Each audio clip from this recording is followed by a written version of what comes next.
এখন যারা এখানে ছোট ছোট মেয়েরা আছেন তাদের মধ্যে এই ফিলিংস আসবে না, কিন্তু যারা এটাকে ধরে নিতে পারবে সে কিন্তু অনেক আগে চলে যাবে, আর যারা ধরতে পারবে না তারা they will be lagging behind. তো এই একের পরে আমরা কিন্তু এই কাজগুলো করছি। এখানে বিদ্যাজ্যোতি স্কুল আমরা 125টা শুরু করেছি। আমাদের এখানে পিএমসি যে স্কুল সেখানে হয়েছে, বলা হয়েছে পিএমসি স্কুল আর বিদ্যাজ্যোতি স্কুলে আজকের এই যে পার্সোনালাইজড অ্যাডাপ্টিং লার্নিং পাল ল্যাব আজকে হচ্ছে। আমি এখানে প্রথমে এসে এত কম সংখ্যক ছাত্রীরা এখানে দেখছি, কিন্তু একদিকে ভালো হলো যে অ্যাটলিস্ট 210টি স্কুলের সবাই ভার্চুয়ালি দেখছে। যদি দেখে থাকে তাহলে ইট ইজ গুড, যে এটা বোঝার বিষয় আছে। কিন্তু খালি কয়েকজন লোককে আমি বুঝালাম বা আমরা যদি আলোচনা করি তাহলে লাভের লাভ কিচ্ছু হবে না, এটা কিন্তু আরও বিস্তৃতভাবে আলোচনা প্রয়োজন। আজকে আমাদের যে গতানুগতিক যে পাঠদান আমরা করি, স্কুলে যাই, এর বাইরেও একের পর এখন নতুন নতুন এআই চলে এসছে। এখন এখানে এই যে পালের যদি আমি ডেফিনিশন দিই, শর্ট ফর্ম হচ্ছে PAL, কিন্তু এটা হচ্ছে পার্সোনালাইজ অ্যাডাপ্টিং লার্নিং। সেটাকে যদি বাংলা করি আমি, এটা একটা আধুনিক শিক্ষণ পদ্ধতি, একদম মডার্ন। সেটা কি, যেটা এআই বা অ্যালগোরিদমের সহায়তায় প্রতিটি শিক্ষার্থীরা নিজস্ব যে শিক্ষার ক্ষমতা এবং তার যে স্পিড, গতি এবং প্রয়োজন অনুযায়ী যে পাঠ্যক্রম সেটাকে অ্যাডাপ্ট করা সামঞ্জস্যপূর্ণ, দ্যাট ইজ কল পাল। আমরা তো বসে থাকি কবে টিচার পড়াবে, টিচার পড়ালে সেখানে দেখা যায় অনেক জায়গায় যে টিচার এবং স্টুডেন্টের যে রেশিও সেটা কম, তো অনেক জিনিস বলতে পারে না, সব কিছু কিন্তু নিজের ভিতরে আছে। এই পদ্ধতিতে যেটা বিবেকানন্দজি যে বলছেন যে সারা পৃথিবীর যদি লাইব্রেরি একসাথে করে নাও আর তোমার নিজের মস্তিষ্কে যে লাইব্রেরি আছে তার সামনে এগুলো নগণ্য। অর্থাৎ এর মাধ্যমে নিজের যে ভিতরে, যেটা আমি বলার একটু আগে চেষ্টা করলাম, যে নিজের অন্তর্নিহিত যে বিকাশ, সেটা এই পদ্ধতিতে কিন্তু সেটা বেরিয়ে আসবে। You can avoid your teacher, আমি এই জিনিসটা পারছি না, আমি নিজে সেটা কিন্তু এখন খুব সহজ সরলভাবে সেটা বুঝতে পারবো আমরা। এটাকেই বলছে যে পার্সোনালাইজড, নিজে আপডেটিং লার্নিং। এবং এটা একটা আমার মনে হয় যে একটা ল্যান্ডমার্ক আমাদের ত্রিপুরার জন্য, এই ধরনের একটা অত্যাধুনিক প্রযুক্তি এবং আমাদের যে নর্মাল যে শিক্ষা দীক্ষা তার একটা মেলবন্ধনের একটা দিন কিন্তু এখন চলে এসেছে। এবং সেটা দেখা গেছে আগে আমরা আমরা যখন স্কুল টিচার আমাদের সময় ছিল, তখন বলতো যে এমন সাবজেক্টটা একটা টপিকস দিত, তা আমরা ধরে নিতাম যে যে ভাষায় লেখা আছে, যে ল্যাঙ্গুয়েজে লেখা আছে বা যে শব্দটা লেখা আছে, সেটা যদি মুখস্থ করে আমরা সেটা লিখতে পারি তা আমার নাম্বারটা বেশি আসবে। এতে কিন্তু নিজের প্রকাশ কোনোদিন হয় না, এবং অনেক টিচার এই ভুল পথেও কিন্তু আমাদের পরিচালিত করেছে।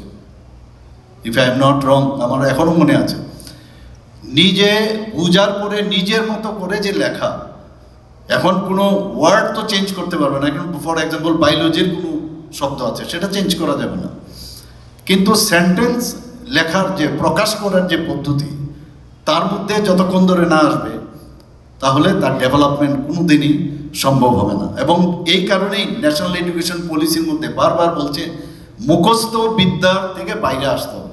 এখন মুখস্থ একজন যদি এখন একটা গান এখন শিখতে হবে, সেখানে তো মুখস্থ করতেই হবে গানটা, কিন্তু গানের মিনিংটা বুঝতে গেলে বুঝে সেটাকে যদি আমি মুখস্থ করি তাহলে কিন্তু এই গানটা সবসময় মনে থাকবে। একটা কবিতা আমি রিসাইটেশন করছি একটা, সেখানে আমি যদি জিনিসটা বুঝি, বোঝার পরে সেটা সবসময় মনে থাকবে সেটা। তো এই যে মুখস্থ বিদ্যার যে শৃঙ্খল, তার থেকে মুক্তি পাওয়ার জন্য এখন পার্সোনালাইজড অ্যাডাপ্টিং লার্নিং সেটা শুরু হয়েছে। এটা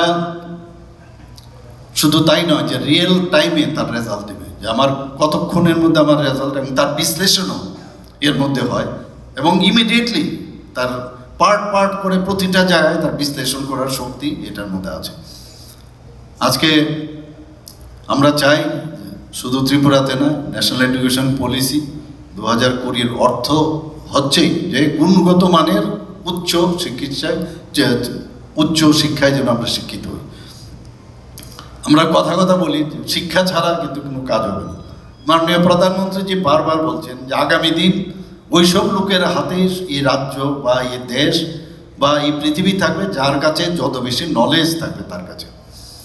আমরা কিন্তু অল্প জেনেই নিজেকে ভাবি আমি বহু কিছু জানি, আমরা কিছুই জানি না। আর জীবনের শেষ প্রান্তে এসেও যদি পড়াশোনা আমরা করি, একটু জাস্ট ইমাজিন যে ব্যক্তি আর কিছুক্ষণ বাদেই মারা যাবে, সেও কিন্তু সে দেখেই হোক, সে চিন্তা করে হোক, সে কিন্তু শিখছে। মানে শেখার কিন্তু শেষ নেই, প্রতি মুহূর্তে শেখা। এবং তাতে করে যখন নিজেকে আমরা প্রপারলি শিক্ষিত আমরা করতে পারি, সামাজিকভাবে যদি আমরা শিক্ষিত হই, সেটার পাশাপাশি অর্থনৈতিক কিন্তু উন্নয়ন হবে। একজন লার্নেড ব্যক্তি, তার পয়সার কোনো অভাব হয় না। কাজে শিক্ষা অত্যন্ত প্রয়োজন। আমরা কিন্তু অনেক সময় বলি বেকার, আমি বেকার বেকার, তো বলে না অনেকে, কিন্তু এই যে প্রপার শিক্ষার মাধ্যমে সে অনেক জায়গার মধ্যে আজকে গিয়ে নিজেকে সে ইনভলভ করতে পারে, সেই ব্যবস্থাও আছে, প্ল্যাটফর্ম। এবং সেই প্ল্যাটফর্মে যে যাওয়ার যে তার শিক্ষা, যে কোথায় এই যে অ্যাওয়ারনেস তার মধ্যে নেই, তাহলে একটা সার্টিফিকেটের ডিগ্রি দিয়ে তার শিক্ষার কোথায় পরিপূর্ণ হলো না সেটা। আজকে আমরা দেখেছি যে এই যে ব্যবস্থা আজকে আমরা এখানে আমরা করছি, সেখানে দেখা গেছে যে একটা লার্নিং গ্যাপ একটা দেখা যায় সেখানে।